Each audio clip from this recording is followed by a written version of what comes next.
दावलावनिधिं करुणैकताम्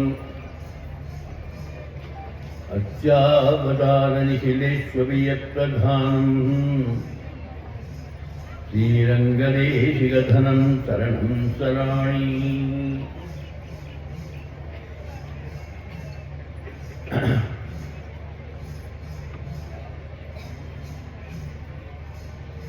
बड़ी प्रसन्नता का विषय है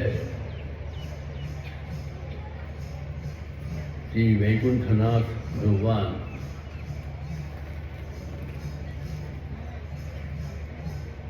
इस क्षेत्र को, इस देश को एवं विश्व को अनुग्रहित करने हेतु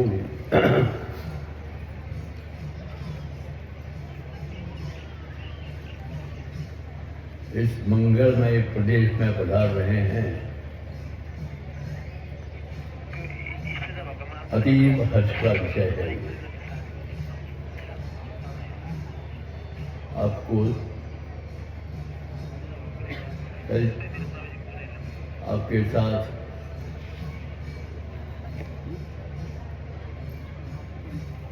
जब मैं कह रहा था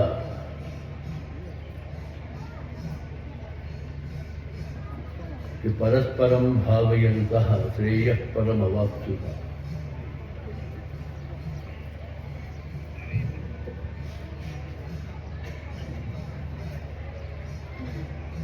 परस्पर अनुभव मिलकर के करेंगे, ये मैंने कल कहा था। एक वचन शास्त्र का ये भी है कि एक स्वादुन भुंजीता, स्वादिष्ट पदार्थ जो है उसको बांटकर खाएं, बांटकर सेवन करें, अकेला न सेवन करें, मिलकर करें।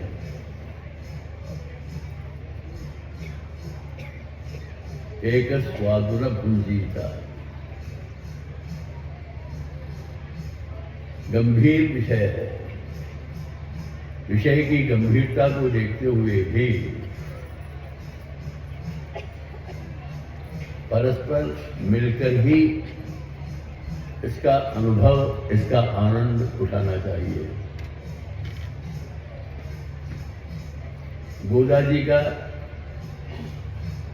आप लोग अधिकतर वैष्णव लोग जानते हैं, तो उनके प्रबंध द्वय हैं, वो प्रबंध हैं जो कि श्री प्रभु के अनुभव जनित जो प्रवाह है, वह प्रवाह प्रबंध द्वय के रूप में गोदामा जी के मुखारबिंद से निश्चित हुए।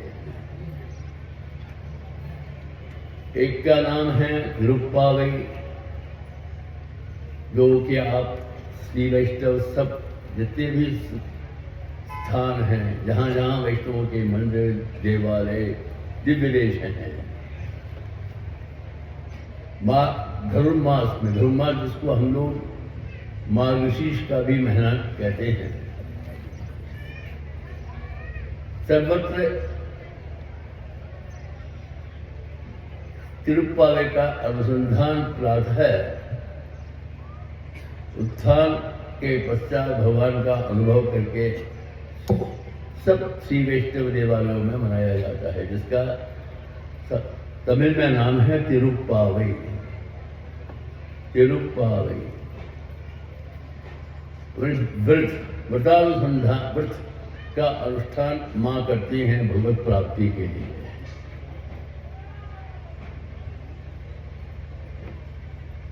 उसी को ही तिरुप्पावई माने व्रत, श्री व्रत। उसको यदि आप इसका अनुवाद यदि करेंगे हिंदी में तो श्री व्रत, पावई पावई व्रत। जिस व्रत के अनुसंधान के रूप में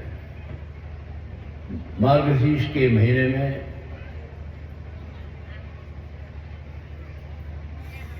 हम लोग अनुभव करते हैं, उस ग्रंथ का प्रथम गाथा में ही माने माँ गोदा कहती हैं नीराड़ पोदुवीर पोदुमिनो, नीराड़ पोदुवीर पोदुमिनो। इसका यदि सीधे हिंदी में इसका अनुवाद किया जाए, स्नान के इच्छुक जो लोग हैं, स्नान नीराड़ पोदुवीर पोदुमिनो, जो स्नान की इच्छा रखते हैं, स्नान करने की जिनको कामना है, जिन जिनको है वो मेरे साथ आवे। ये ऊपरी सतही तौर पर उसका अर्थ है।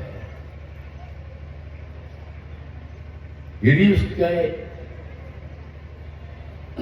आंतरिक जो अर्थ है, उसका भाव क्या है, यदि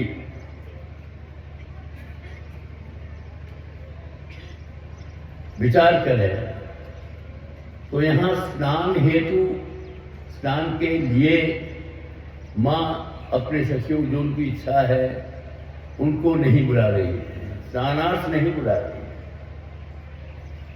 यहां स्नान से तात्पर्य मतलब है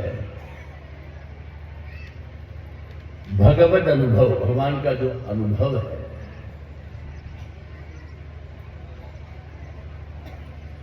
उस अनुभव की इच्छा रखने वाले जो भी लोग हैं, जो आना चाहते हैं, वो मेरे साथ आए।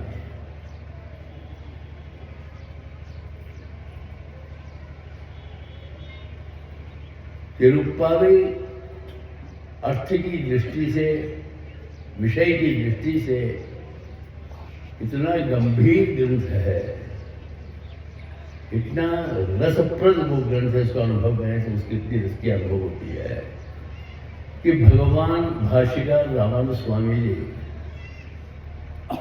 जब, क्योंकि सन्यासी थे, तो घर घर जाकर के आकर के भिक्षा के माध्यम से अपना वो ग्रहण करते थे, स्वीकार करते थे। तो उस समय जब प्रति घर सब घर घर जाकर के जब याद करते थे, तो उस समय रामानुज स्वामी जी अनुसंधान तिरुप्पावई का ही करते थे। तिरुप्पावई का उंच वृत्ति कहते हैं, उस उंच वृत्ति का जो अपना रिकॉर्ड था उनका सन्यासी होने के नाते, उच्च वृत्ति के लिए मानी उसके लेकर के मानी याचना करके जो भी द्रव्य प्राप्त होता था उसको लेकर ग्रहण करके ही अपना निर्वहन किया जाता है, सन्यासी लोग करते थे। उसका अनुसरण करते हुए घर घर जब जाते थे तो तिरुप्पावई का ही अनुसंधान करते हुए जाते थे, और उसके अर्थ में इतने डूब जाते थे, इतना गंभीर अर्थ होता था, उसमें इतने डूबे रहते थे कि एक बार की कथा है कि उनके जो आचार्य कोट्टियूर नंबी, कोट्टियूर नंबी, जिसको हम लोग यहाँ पर हिंदी में गोष्ठीपूर्ण स्वामी जी कहते हैं,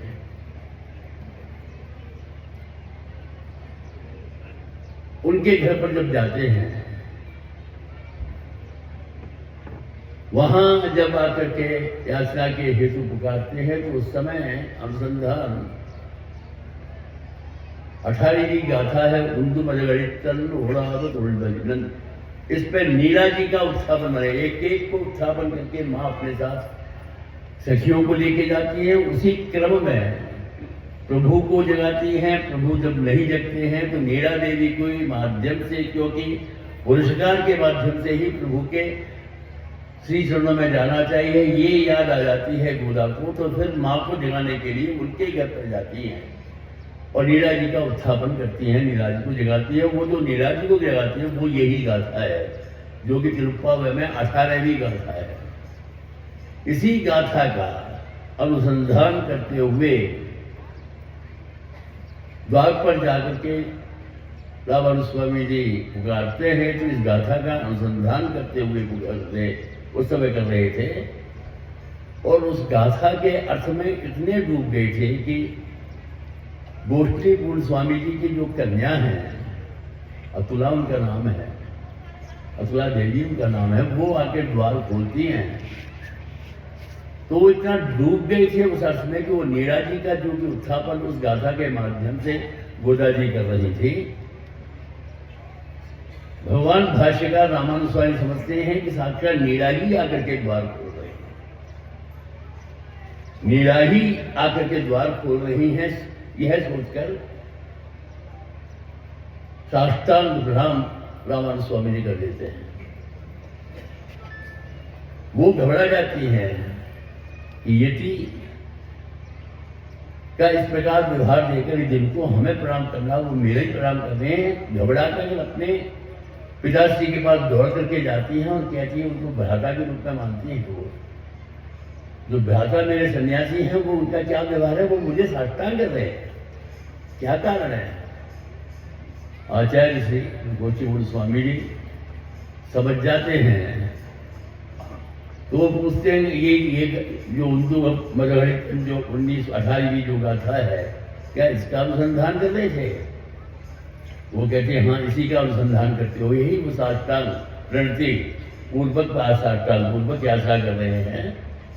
तो कहते हैं कि वो तुमको उन्होंने नीरा समझ लिया है और नीरा समझ करके ही आकर के उसमें डूब करके और नीरा समझ करके साष्टांग किया है। इसलिए उनका आज का व्यवहार है वो इस प्रकार का दिखाई दे रहा है कि वो आपको साष्टांग कर रहे हैं। तो इसीलिए रामानुज स्वामी जी का एक नाम ये भी है, तिरुप्पा विजयर कहते हैं। जीयर माने सन्यासी। तिरुप्पा विजय, तिरुप्पा में इतने डूबे रहते हैं माँ के घर, उस ग्रंथ में उस गाथाओं में इतने डूबे रहते थे कि भूल करके अपने आचार्य श्री की कन्या को आकर के प्रणाम कर देते हैं, इतने उसके भाव में उसको डूबे रहते थे। इसलिए उनका नाम ही तिरुप्पा विजयर करके ही रामानुज स्वामी का नाम पड़ गया था। प्रसंगा था रामानुज स्वामी का नक्षत्र भी है, मैंने सोचा कि उनका भी अनुसंधान करिएगा। आज आर्द्रा नक्षत्र है, रामानुज स्वामी नक्षत्र है, अवतार नक्षत्र है। तो तिरुप्पा की प्रथम गाथा में गोदा सखियों को सबको बुलाती है कि जिन जिन की इच्छा हो भगवत अवगाहन में वो सब लोग मेरे साथ आए और चल करके हम लोग मिलकर भगवत अनुभव करेंगे। उनके उस पर हम डूब करके और अपना आत्मकल्याण करेंगे। जिन जिन की इच्छा हो सब चल करके आइए। ये मैं इसलिए कह रहा था कि विषय गंभीर होने के नाते ही अकेले जाकर के अनुभव करना नहीं चाहती है, स्वयं अनुभव करना नहीं। प्राप्ति की इच्छा स्वयं को है, भगवत प्राप्ति की इच्छा हेतु ही इस व्रत का अनुष्ठान माँ कर रही है। पर तो जानती हैं कि अकेले इस व्रत का अनुष्ठान या भगवत अनुभव रूपी जो वो है वो अकेले संभव नहीं है। सबको मिला करके लेकर के चल करके ही परस्परम भावयन्तः इसका अनुसरण करते हुए हम लोगों को भगवत अनुभव करना चाहिए। इस तत्वार्थ को, जैसे प्रवाह है, बड़े जोर का वेग प्रवाह है, उस प्रवाह को पार करके प्रवाह को से निकल करके उस तीर पर जाना है तो अकेला व्यक्ति अकेला नहीं उस प्रवाह में उतरेगा, अपने साथियों को ढूंढेगा और चाहेगा कि जो लोग उस तीर पर जाना चाहते हैं उसको, जिसको इस प्रवाह को पार करके जाना है, सबको बुला करके लेकर के अपने साथ जैसे निकल करके वो प्रवाह को पार करके उस तीर पर जाता है। उसी प्रकार भगवत अनुभव जो है अत्यंत गंभीर है। ये नहीं सोचना है वक्ता को कि मैं सुना रहा हूँ, श्रोता को ये नहीं सुनना है कि मैं सुन रहा हूँ, अपितु वक्ता और श्रोता सबको मिलकर के ही इसका अनुभव करना चाहिए। इसलिए तदर्थ मैंने कल कहा था कि हम लोग मिलकर के इसका अनुभव करेंगे। अब प्रसंग जो है ये है कि यहाँ पर जिन वैकुंठनाथ भगवान का की प्रतिष्ठा होने जा रही है, उनके स्वरूप किस प्रकार का उनका स्वरूप है, किस प्रकार का वो है, उसका अनुभव करते हुए आचार्य श्री ने वर्णन किया है कि बायां पैर सब्ज जो पाद है, अर्थात बाये जो पैर है उसको लटका करके भगवान विराजमान है। सबकी जो पाद है उसको लटका करके प्रभु विराजमान है वैकुंठनाथ भगवान आदिशेष पर।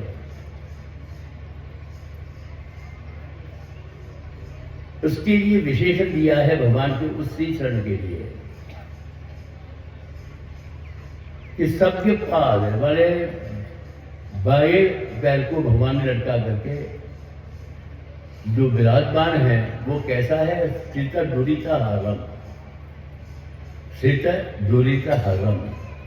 आश्रित जन जो है, ये गौरव भगवान के दाएं पैर को नहीं मिला, ये गौरव मिला है बाएं पैर को। भगवान का जो श्री चरण बाया श्री चरण है, सबकी जो पाद है वह बाया, उस भगवान के श्री चरणारविंद को इस विशेषण से अलंकृत युक्त किया है कि स्थित दुरिता हरम, आश्रित जन के जो पाप है उसका हरण करने वाला। अर्थात इसके माध्यम से ये कहा जा रहा है कि आश्रित जनों के लिए यदि प्रभु के श्री चरणद्वय में के मध्य में यदि किसी कौन से श्री चरण का आश्रय लेना है तो बाएं श्री चरण का ही आश्रय लेना है, क्योंकि वो स्थित दुरिता हर। और भगवान ने क्यों बाएं चरण को ही लटका के रखा है? दाएं को लटका करके विराजमान हो सकते थे, वो भी स्थित दुरिता है। बाएं को ही भगवान श्री चरण को भगवान ने क्यों लटका के रखा? आप लोग दर्शन करेंगे, यहाँ पर भी भगवान विराजमान है। मैंने इसलिए आपने देखा था पीछे विराजमान है, तो भगवान का जो बाएं श्री चरण है वो लटक रहा है और उसको ही स्थित दुरिधार भगवान हो। इसका मतलब ये नहीं कि भगवान का दाया चरण स्थित दुरिधार नहीं है, चूंकि लटका हुआ है तो इसलिए उसको विशेषण से अलंकृत करते हैं। क्या कारण है? बाएं। अधिकतर लोग यहाँ के लोग पूछते हैं क्योंकि यहाँ भगवान के वाम भाग में अम्मा जी विराजमान होती है सर्वत्र। उत्तर भारत में ये दर्शन आप लोग करते हैं। उत्तर भारत में जहाँ भी मंदिर में आप जाएंगे, उत्तर भारत से जो मंदिर है, देवालय है, उनमें भगवान के बाई ओर अम्मा जी विराजमान रहते हैं। पर तो दक्षिण में, दक्षिण भारत के जितने भी देवालय सर्वत्र जो माँ है वो प्रभु के दाई तरफ विराजमान। अधिक लोग पूछते हैं ऐसा क्यों, क्या कारण? क्योंकि ये इसके पीछे तो ये है कि वाम भाग मान अर्धांगिनी जो है, वाम का जो अर्धभाग वाले पुरुष का जो भाग है वो स्त्री मानी जाती है, वाम का वस्तु। इसीलिए यहाँ पर जो वाम भाग में विराज करते हैं, इसी हेतु इस कारण से करते हैं कि पुरुष के वाम अर्ध जो अंग है उसको हम चूंकि अपनी उनके जो पत्नी का स्थान मानते हैं, इसलिए उस दृष्टि से वाम भाग में यहाँ विराजमान करते हैं।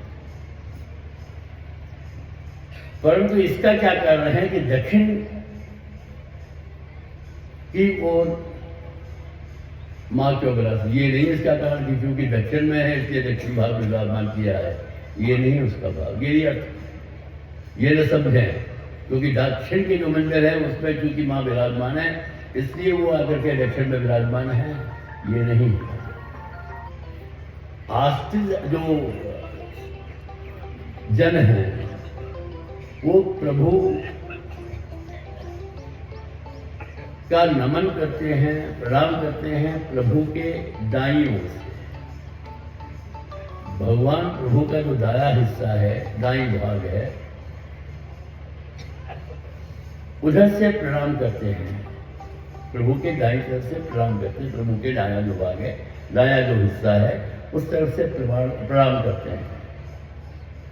और प्रभु के आश्रय के बीच में जब हम प्रभु का आश्रय लेते हैं तो हमें पुरस्कार की आवश्यकता पड़ती है।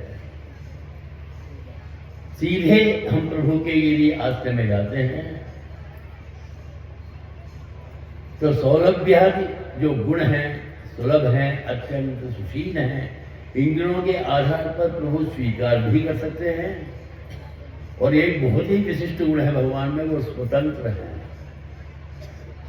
किसी के अधीन नहीं है। कोई उनसे ये पूछने वाला नहीं है कि आप ऐसा क्यों कर रहे हैं, ऐसा क्यों नहीं कर रहे हैं। स्वतंत्र है, निरंकुश स्वतंत्र है, खाली स्वतंत्र नहीं है, निरंकुश। उस स्वतंत्रता के ऊपर कोई अंकुश नहीं है। तो उस निरंकुश स्वतंत्रता के अधीन यदि उसके प्रभाव में यदि प्रभु आ गए, निरंकुश स्वतंत्रता के प्रभाव में, तो आपको स्वीकार करने की जगह त्याग भी सकते हैं। आप ये निश्चय करके आप प्रभु के शरण में नहीं जा सकते हैं कि चूंकि प्रभु अत्यंत सुलभ है, अत्यंत सुशील है, और उनके सी आश्रय में जाने पर अवश्य प्रभु स्वीकार करेंगे, ये निश्चय पूर्वक या विश्वास पूर्वक आप नहीं जा सकते हैं। संभव है कि वो आपको अस्वीकार भी कर दें। इस परिस्थिति में चेतन का कर्तव्य है कि किसी का अवलंबन, किसी का साथ लेकर के या किसी को पुरस्कार बना करके यदि प्रभु के श्री चरण में जाते हैं, जिसका प्रभु के ऊपर इतना प्रभाव हो कि उनके कहे को टाल नहीं सकते हैं, ऐसे पुरस्कार को बनाकर यदि प्रभु के श्री चरण में जाएंगे, उसी को पुरस्कार कहते हैं। थोड़ा और अच्छी तरह से इसको समझना है तो आप लोग समझ सकते हैं। पाप की दृष्टि से, अपराध की दृष्टि से देखा जाए तो रावण से अधिक अपराध जयंत का था। रावण से अधिक अपराध जयंत का था, क्योंकि रावण ने तो केवल इतना ही किया, दूर से ही कहता था, अपने जो दुर्भाव उनको प्रकट करता था, परंतु कभी भी अंग का, मां का स्पर्श नहीं किया रावण ने। रावण एक तो श्राप था जिसके कारण वो नहीं कर पा रहा था, मां के लिए, मां को डराता था, धमकाता था, सब कुछ करता था, अति कटु वचन बोलता था मां के प्रति, और कभी भी मां के दिव्य मंगल विग्रह का स्पर्श रावण ने नहीं किया। जयंत ने तो मां के, क्योंकि जयंती की कथा आप सभी जानते हैं, कि आकर के देह का स्पर्श किया था, दिव्य मंगल विग्रह का स्पर्श किया था। जब भगवान जब आकर के शयन कर रहे थे मां की गोदी में अपने सिर को रख करके, उसके प्रहार से, चौथ के प्रहार से रक्तधारा प्रवृत्त होकर के भगवान को लगा, उसका स्पर्श हुआ, लग रहा था कोई द्रव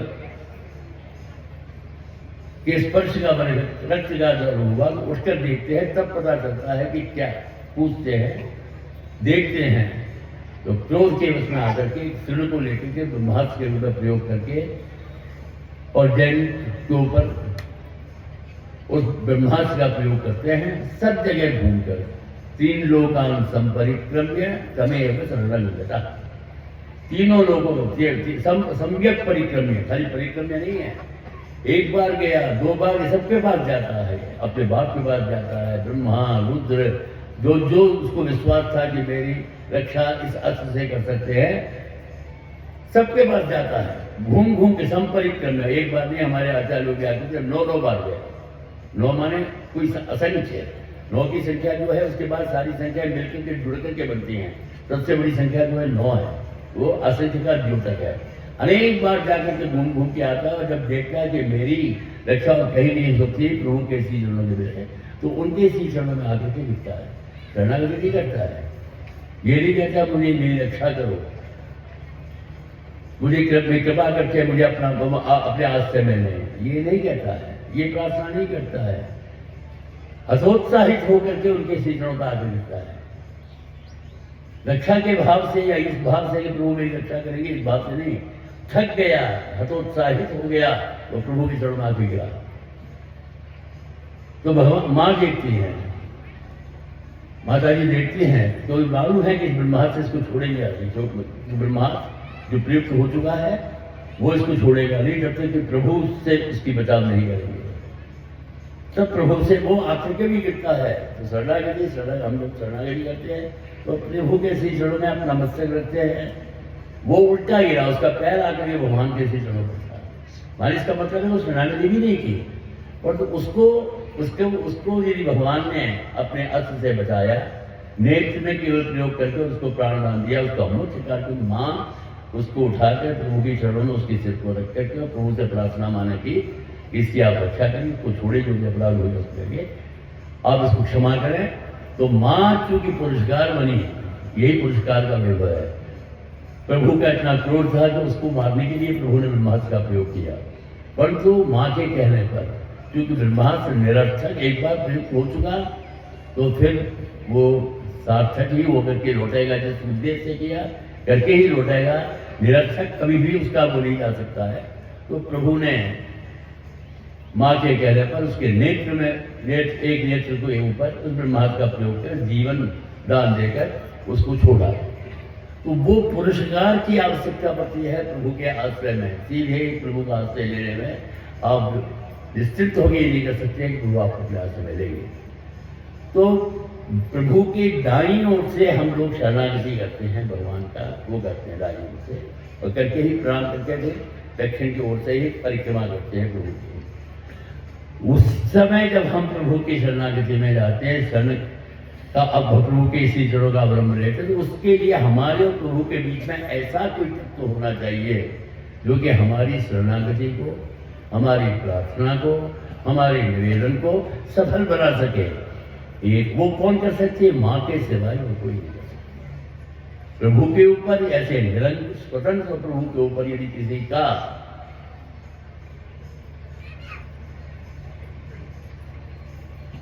प्रभाव है, नियंत्रण है, तो वो है माँ है। आप लोग ये ब्रह्मोत्सव में भी 9 दिन अनुभव करते होंगे। इतना प्रभाव है कि प्रभु को अपने अंतःपुर में प्रदेश से भी रोक देती है माँ। ये आप लोग 9वें उत्सव के दिन जब प्रणय कलह का अनुभव होता है, हम लोग इसीलिए कराते हैं। ये प्रणय कलह रूपी जो लीला है इसलिए कराते हैं कि माँ और प्रभु के बीच में कोई प्रणय कलह थोड़ी होता है, कभी नहीं होता है। जैसे जैसे वहाँ पर बोला जा रहा है, सर्वज्ञ वो हैं, सर्वज्ञा माँ हैं, सब जानते हैं। जानते हो भी इस लीला, एक तरह से लीला कि हमें ये भरोसा विश्वास दिलाने के लिए यदि माँ का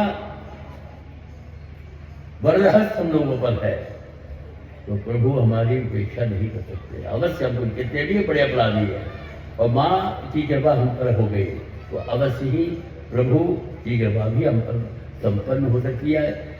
इसी लीला को दिखाते हैं। भगवान आते हैं तो अपने द्वार के जो कवाट है उसको बंद कर देती है, फिर पुनः प्रवेश करने जाते हैं, उससे कवाट बंद कर देती है। कंदुक है जो पुष्पों की बनी हुई कंदुक है, उससे प्रहार करती है। सब कुछ सहते हैं प्रभु, सब कुछ सहते हैं और निवेदन करते हैं कि मुझे अंदर आने की अनुमति दे। तब तक अनुमति नहीं देती हैं जब तक कि प्रभु ये नहीं कहती लक्ष्मी पदाम्बुज युगांचित मस्तक। कहते हैं कि 1000 नाम मेरे हैं, विश्व प्रसिद्ध मेरे 1000 नाम है, परंतु उस नामों में मुझे तृप्ति नहीं है। उन नामों से मुझे किसी प्रकार की वो नहीं है। अब आज से एक नाम सारे विश्व में प्रसिद्ध हो, लक्ष्मी पदाम्बुज युगांचित मस्तक। माँ के जो पदाम्बुज है, पदाम्बुज युग में, उसके उन सी चरणों में जिनका मस्तक है, लक्ष्मी पदाम्बुज युगांचित, पदाम्बुज युग द्वय, उसमें अंकित मान ढले हुए मस्तक।